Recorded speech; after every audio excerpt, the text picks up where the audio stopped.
നിങ്ങളുടെ ഇഷ്ട പരമ്പരകൾ എക്സ്ക്ലൂസീവായി സൺ നെക്സ്റ്റ് ആപ്പിലൂടെ തികച്ചും ഫ്രീ ആയി ഇപ്പോഴേ ആപ്പ് ഡൗൺലോഡ് ചെയ്യൂ. ഉണ്ണി, സാർ, എനിക്കൊരു വിശേഷം പറയാനുണ്ട്. എന്താ ഉണ്ണി? സാറിന്റെ മകൻ വിക്കി ഇന്ന് ഓഫീസിൽ വന്നിട്ടുണ്ട്. വിക്കി ഓഫീസിലോ? അതെ സാർ. എനിക്കത് വിശ്വസിക്കാൻ പറ്റുന്നില്ല. സത്യമാണ് സാർ, ഞങ്ങൾക്കും ഇത് വലിയ സർപ്രൈസ് ആയി പോയി. അദ്ദേഹം അവിടെ ഇരുന്ന് ആ ഫയലൊക്കെ നോക്കുകയാണ്. റിയലി? അതെ സാർ. എന്തായാലും എന്നെ സഹായിക്കാൻ അവൻ വന്നല്ലോ. സാർ നോക്കിക്കോ, ഇനി അങ്ങോട്ട് സാറിനെ സഹായിക്കാൻ വിക്കി ഓഫീസിൽ ഉണ്ടാവുമെന്നാണ് പറഞ്ഞത്. നന്നായി. അവന് വേണ്ട സഹായങ്ങളൊക്കെ ഉണ്ണി ചെയ്തു കൊടുക്കണം കേട്ടോ. ഉറപ്പായി സാർ. അമ്മേ, അമ്മേ, ചന്ദ്ര, ഒന്നിങ്ങോട്ട് വന്നേ. വരുന്നേട്ടാ, ഒരു വിശേഷ വർത്താനം പറയാനുണ്ട്. എന്താ? നീ എന്താടാ ഇങ്ങനെ വിളിച്ചു പോകുന്നേ? സന്തോഷം വന്ന പിന്നെ വിളിച്ചു പോവാതിരിക്കുന്നത് എങ്ങനെയാ? വിക്കി നമ്മുടെ ഓഫീസിൽ പോയിരുന്നു.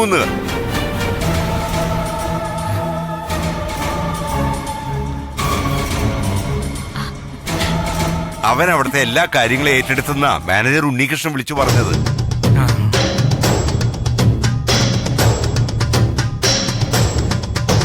എന്തായാലും ബിസിനസ്സിൽ നിനക്കൊരു പിൻഗാമി ഉണ്ടായല്ലോ മോനെ. ഒരുപാട് കാലമായി നീ ആഗ്രഹിക്കുന്ന ഒരു കാര്യമല്ലേ ഇത്?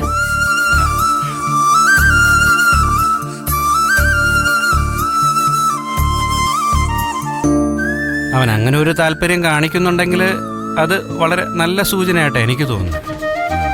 കുറച്ച് ദിവസമായിട്ട് അവന്റെ ആറ്റിറ്റ്യൂഡ് കണ്ടിട്ട് ഈ ബിസിനസ്സിൽ എന്നെ സഹായിക്കാനുള്ള പ്ലാനാണെന്ന് തോന്നുന്നു.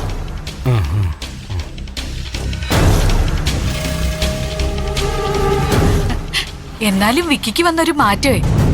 പാചകവും വീഡിയോ പിടുത്തവുമായി നടന്ന അവൻ ഇങ്ങനെ മാറുമെന്ന് ഞാൻ ഒട്ടും പ്രതീക്ഷിച്ചില്ല. ഇനിയിപ്പോ ഓഫീസ് പൂർണ്ണമായിട്ടും അവനെങ്ങ് ഏൽപ്പിക്കാന്ന് വിചാരിക്കുക.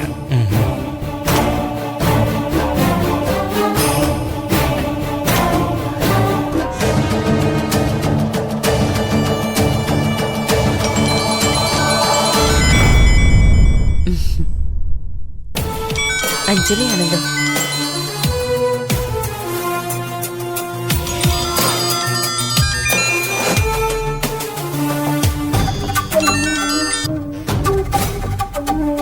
ഹലോ മോളെ. മുത്തശ്ശി, കാര്യങ്ങളൊക്കെ കൈവിട്ട് പോവാണല്ലോ മുത്തശ്ശി. എന്തു പറ്റി മോളെ? എന്താ ഉണ്ടായത്? അത് പിന്നെ ഞാൻ പറഞ്ഞത് കേൾക്കാതെ വിക്കി ഇന്ന് അങ്കിളിന്റെ ഓഫീസിൽ പോയി. അവൻ അവന്റെ പണി തുടങ്ങിക്കഴിഞ്ഞു മുത്തശ്ശി. അവൻ ഓഫീസിൽ പോയതിന്റെ പേരിൽ ഇവിടെ എല്ലാവരും വലിയ സന്തോഷത്തിലാണ്. അങ്കിള് അവനെ ഒരുപാടങ്ങ് പുകഴ്ത്തി സംസാരിച്ചു. സത്യം അവർക്കൊന്നും അറിയില്ലല്ലോ മുത്തശ്ശി. വിക്കി ഒരിക്കലും രാജ്മോഹന്റെ ബിസിനസ് ഏറ്റെടുക്കാൻ പാടില്ല. അവൻ ആ ഓഫീസിൽ പോകാൻ പാടില്ല. അവൻ ഇന്ന് ഓഫീസിൽ പോയത് പോയി. ഇനി മുതൽ അവൻ ഓഫീസിൽ പോകാതിരിക്കാൻ നീ ശ്രദ്ധിക്കണം മോളെ. ഞാൻ എന്നെ കൊണ്ടാവുന്ന വിധം ശ്രമിക്കുന്നുണ്ട് മുത്തശ്ശി. നീ അതിനിയെങ്കിലും തടഞ്ഞില്ലെങ്കിൽ രാജ്മോഹൻ കഷ്ടപ്പെട്ടുണ്ടാക്കിയ സമ്പത്തും പണവും മുഴുവൻ അവനായിട്ട് ഇല്ലാതാക്കും. ഇവരെന്തൊക്കെ പറയുന്നത്? വിക്കി എങ്ങനെ സ്വന്തം അച്ഛന്റെ കാശ് നശിപ്പിക്കുക? എന്റെ വിക്കി ആയിരുന്നെങ്കിൽ ഒരിക്കലും ഞാൻ പറയുന്നതിനപ്പുറം പോവില്ലായിരുന്നു മുത്തശ്ശി. ഞാൻ പറയുന്നത് മാത്രമേ അവൻ കേൾക്കുള്ളൂ. ഇതിപ്പോ അങ്ങനെയല്ലല്ലോ. ഇതെന്റെ വിക്കി അല്ലല്ലോ, വിക്കിയുടെ അപർണല്ലേ. അതെ മോളെ, അവൻ തന്നെയാ നമ്മുടെ ഏറ്റവും വലിയ പ്രശ്നം. ഇതൊന്നും ആരോടും പറയാനും പറ്റില്ലല്ലോ. അങ്ങനെ ആരെങ്കിലും വിശ്വസിക്കുവോ? ഇനിയിപ്പോ അവൻ ഓഫീസിൽ പോകാതിരിക്കാൻ, അങ്കിളിന്റെ ബിസിനസ്സുകൾ ഏറ്റെടുക്കാതിരിക്കാൻ വേറെ എന്തെങ്കിലും വഴി നോക്കണം മുത്തശ്ശി. എന്തു വഴി മോളെ? നീ എന്താ മോളെ ഉദ്ദേശിക്കുന്നത്? അങ്ങനെ എനിക്ക് കൃത്യമായിട്ട് പറയാനൊന്നും അറിയില്ല മുത്തശ്ശി. എന്തെങ്കിലും ആലോചിച്ച് കണ്ടുപിടിക്കണം. അർദ്ധനാരീശ്വരൻ എന്തെങ്കിലും ഒരു വഴി എനിക്ക് കാട്ടിത്തരും, അതെനിക്ക് ഉറപ്പാ. മുത്തശ്ശി എനിക്ക് വേണ്ടി പ്രാർത്ഥിക്കണം കേട്ടോ. ഞാൻ പ്രാർത്ഥിക്കാം മോളെ. മോള് വിഷമിക്കണ്ട. കാര്യങ്ങളൊക്കെ നമ്മൾ വിചാരിച്ച വഴിക്ക് തന്നെ വരും. അർദ്ധനാരീശ്വരൻ നമുക്കൊരു വഴി കാണിച്ചു തരും. ശരി മുത്തശ്ശി. ഈ അപകടത്തിൽ നിന്ന് കരകയറാൻ എന്റെ കുഞ്ഞിനൊരു വഴി കാണിച്ചു കൊടുക്കണേ മഹാദേവ.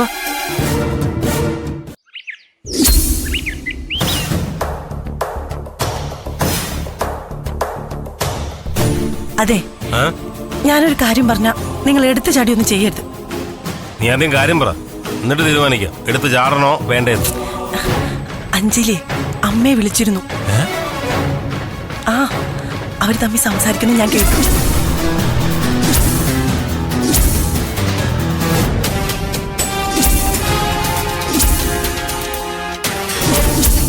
വിക്കി അവന്റെ അച്ഛന്റെ കമ്പനി ഏറ്റെടുക്കുന്നില്ല. ഇവക്കെന്താടി പ്രശ്നം? അതാ എനിക്കും അറിഞ്ഞൂടാത്തെ. അതിലെന്തോ ഒരു കെണി ഉണ്ടല്ലോ. എടി, അതെന്താണെന്ന് കണ്ടുപിടിക്കണം.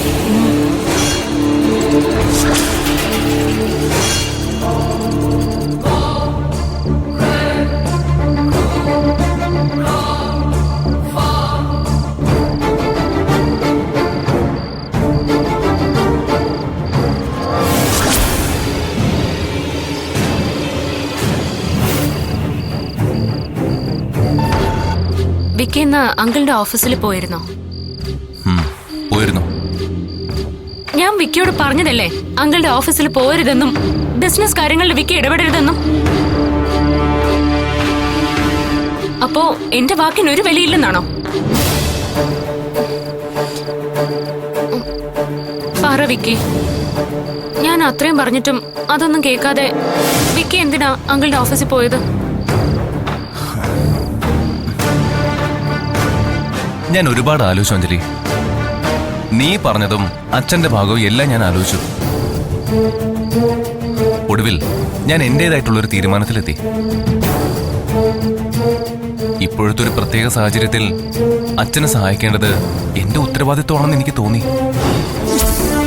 നിന്റെ ഉള്ളിൽ എന്താന്ന് എനിക്ക് നന്നായിട്ട് അറിയാടാ. എന്റെ വിക്കിയുടെ അച്ഛന്റെ ബിസിനസ് പിടിച്ചെടുക്കുകയല്ലേ നിന്റെ ലക്ഷ്യം?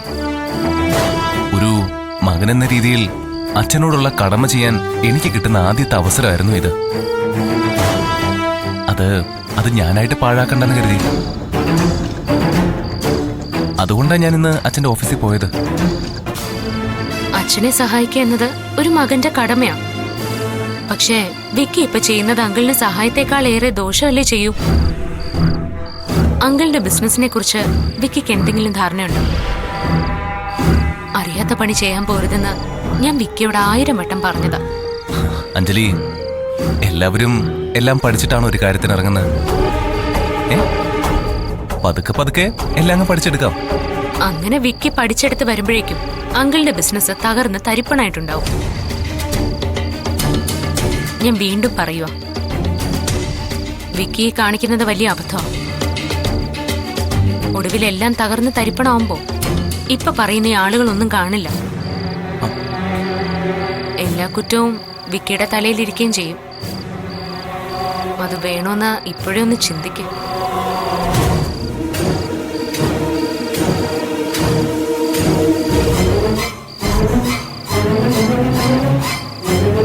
അതുകൊണ്ട് ഞാൻ അവസാനമായിട്ട് പറയുക, ഇന്ന് പോയത് പോട്ടെ. ഇനി മേലിൽ വിക്കി അങ്കിളുടെ ഓഫീസിൽ പോകരുത്.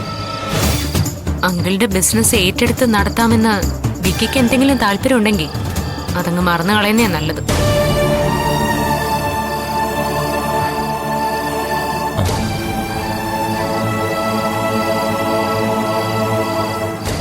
അപ്പൊ നീയാണ് എന്റെ മോനെ ഉപദേശിച്ച് വഴിതെറ്റിക്കുന്നതല്ലേ? മരണത്തിൽ നിന്ന് തല നാരിഴക്കി രക്ഷപ്പെട്ട് ഒരു 2ാം ജന്മമായിട്ട് വന്നിരിക്കുക ഞാൻ.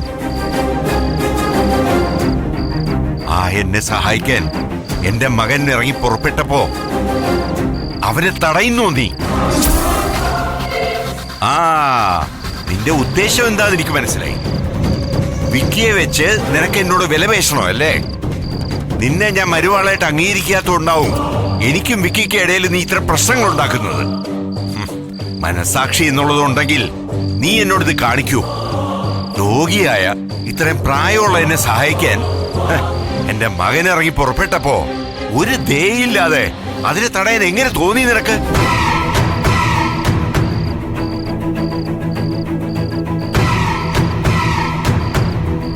കഴുത്തിലൊരു താലി കിട്ടിയതുകൊണ്ട് മാത്രം ആരും ആരുടെയും ഭാര്യയാകുന്നില്ല.